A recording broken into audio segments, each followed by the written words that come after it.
The people who live within this, the largest parish area in the country, are very fortunate.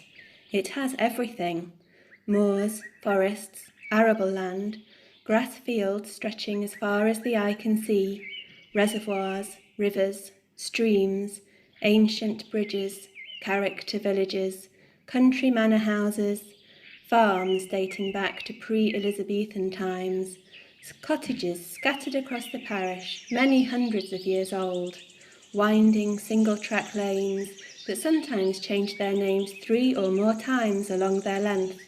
History that is legend. We will start this brief introduction to our parish from Midhopestones.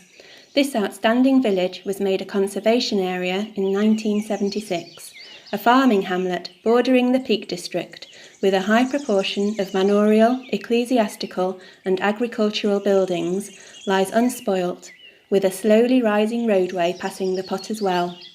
This is opposite the local hotel, a Grade 2 listed former club inn, now named Ye Old Mustard Pot Public House, before turning right up a steep hill onto Upper Midhope.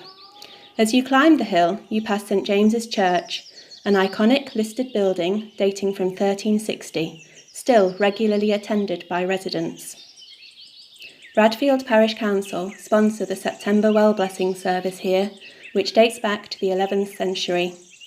The ceremony is held in superstitious reverie, long before Anglo-Saxon, Dane or Normans. Blessing the St James's Well dedicated to farming, and the Potter's Well dedicated to industry.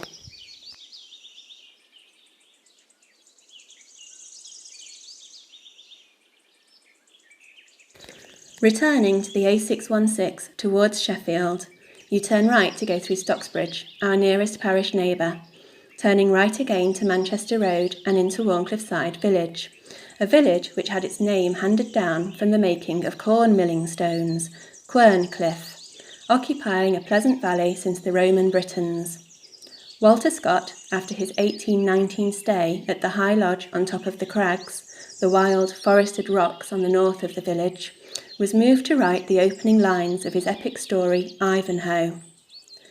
The crag itself was celebrated in ballad and legend by way of a fierce dragon and a brave knight, the Dragon of Wantley, and his adversary, More of Morehall.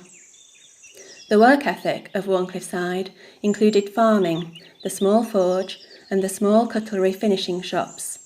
In addition, a number of stone quarries were worked in the area. Men and women of Wharncliffe Side did file cutting by hand in their own domestic environment, and cutlery finishing was practised also on a family basis. Wharncliffe Side, however, had something extra to this.